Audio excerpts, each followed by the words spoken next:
саламатсызбы.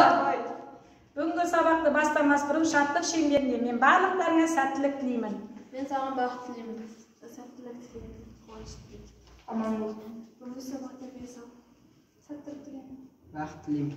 Сабаққа сәттілік тілеймін. Сабағыңыз оқы. Сабағыңыз жақсы оқы. Сабақты өзің жақсы көрсет. Бақытты бол. Абай сәтті.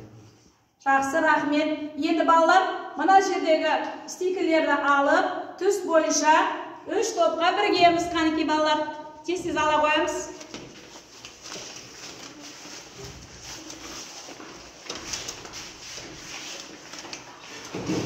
Үш топқа бірігіп отырамыз.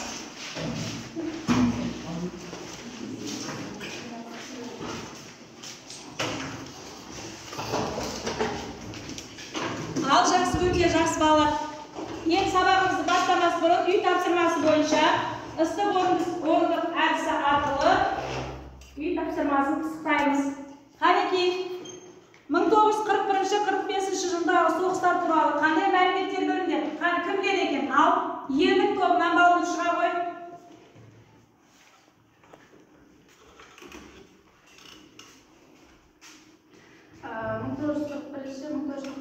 Жылдағы соғыстар өте ауыр болды. Ол кезде әр отбасы өз балаларынан немесе ата-аналарынан айырылып отыр. Ол кезде біз сияқты балалар фабрикаларда жұмыс жасап жүрді және де сарбаздарға тамақ апарып жүрді. Ал ол кездегі әйелдер болса мемлекеттік жобаларына көмектесіп, оқ-дәрілер шығарумен айналысты. Өте жақсы. Ал енді осы Отан соғысының батыры әрі жазушысы, бүгінгі шығармамыздың авторы туралы, Қасым Қайсенов туралы кім қандай мәлімет біледі екен? Ал Димаш шыға қой. Қасым Қайсенов ол 1918 жылы қазіргі Батыс Қазақстан облысында дүниеге келген. Ол партизан, әрі жазушы, әрі халық қаһарманы атанған. Оның жазған деректерінің барлығы да батырлыққа, өжеттілікке арналған. Өте жақсы, тамаша отыра ғой.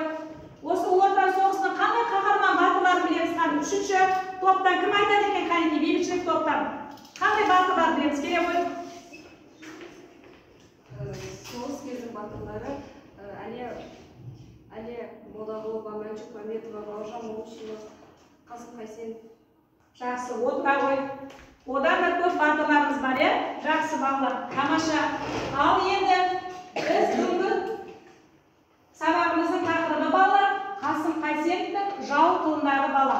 Бүгінгі сабағымыздың мақсаты көркем шығарманың мазмұны мен пішіні, әдеби шығарма сюжетінің құрамдас бөлшектерін талдау және заманауилығы мен жаңашылдығы, әдеби жанр түрлерінің даму барысына, жаңашылдығына заманауи тұрғыдан баға беру. Ал енді балалар, мына сұрақтарға қараймыз. Шығармадағы жау тылындағы бала деген кейіпкерлерді және ондағы болған оқиғалармен бәрімен біз жақсы таныстық. Енді осы сұрақтарға жауап беріңдер. Шығарманы неге жау тылындағы бала деп аталу себебі неде? Кім айтады? Ал Отан тобынан. Өйткені ол шығармадағы оқиғалардың бәрі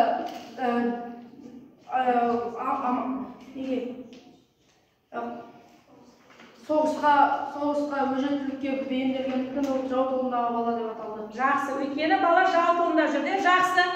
Автор туралы не білесіздер? Енді оған сұраққа жауап бердік. Ал айта қойшы, автор туралы не білдік? Қасым Қайсенов ол халық қаһарманы әрі полковник және жазушы. Оның бүкіл шығармалары өжеттілікке және де батырлыққа арналған. Өте жақсы, тамаша.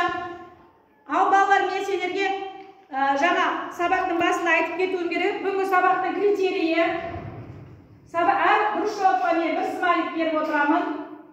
3 смайлик алған оқушы үздік деген бағамен бағаланады. 2 смайлик алған жақсы, 3 смайлик алған оқушы орта деген, 1 смайлик алған оқушы орта деген бағамен бағаланады.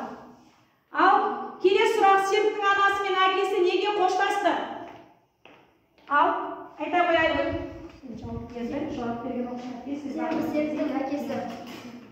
Серіктің әкесі ол майор ретінде болды, және де ол соғысқа кетіп бара жатқандықтан өзінің қайта оралмайтынын сезгендей өзінің отбасымен қоштасып кетуді жөн көрді. Жақсы, тамаша. Келесі сұрағымыз, Серіктің әкесі кім? Ал Кәусар? Майор Жомарт Ергенбаев. Жақсы. Келесі сұрағымыз, 10 жасар Серікті Жамал жетектеп эшелонмен қайда жол тартты? Ал мына жақтағы оқушыларымыз жауап береді. Ал Алтынай, сұраққа жауап бер. Жарайсың. Тамаша. Ал келесі сұрағымыз, жолда қандай қайғылы оқиға болды? Қайғылы оқиға. Басқа оқушыларымыз. Ал. Жолда вагонда кесіп бара жатқанда вагон жарылады. Вагон жарылып. Естеді жолаушылар? Толығырақ кім жауап береді? Ал балым, толық жауап. Жолда эшелонда неміс фашистері олар эшелонды бомбалап, ішіндегі адамдар орманға қарай қаша бастады. Сол кезде Жамал өзінің баласын алып бір шұңқырдың ішіне түсіп кетіп, сол жерде Жамалға бомба түскенін, сол кезде Жамал дүниеден өтіп кетті. Өте жақсы, тамаша, мінекей жауапқа смайлик береміз. Келесі сұрағымыз.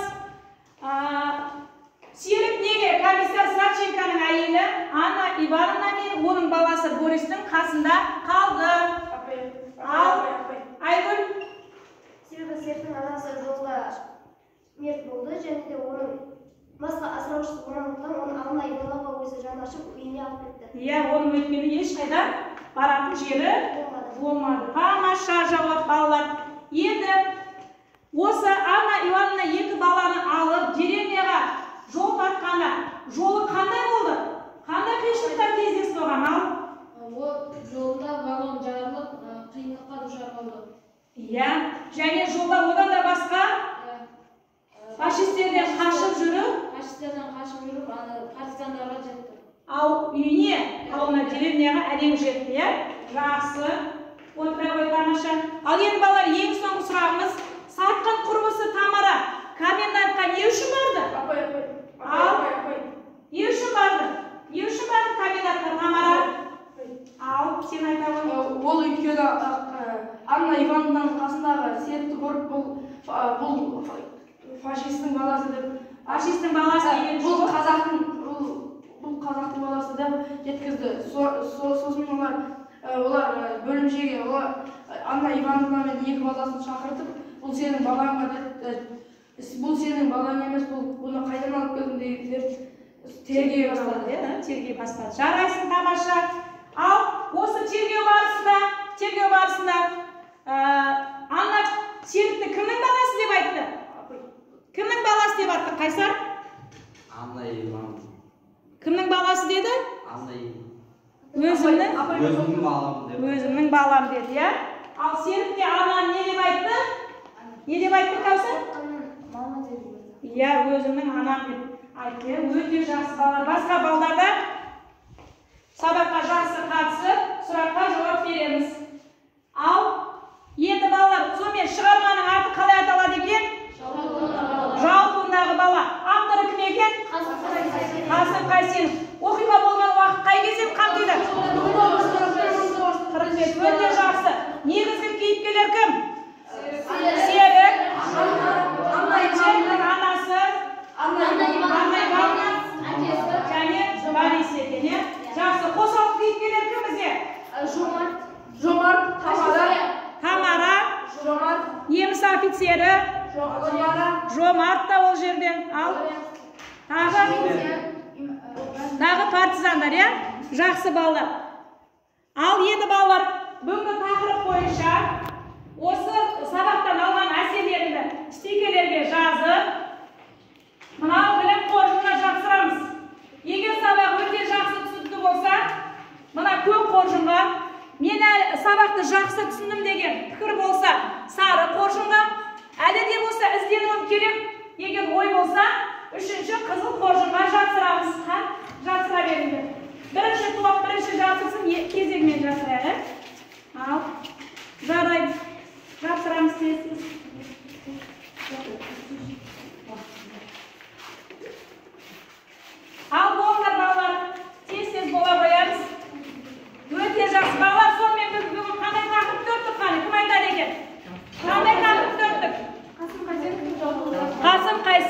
жалпындағы бала.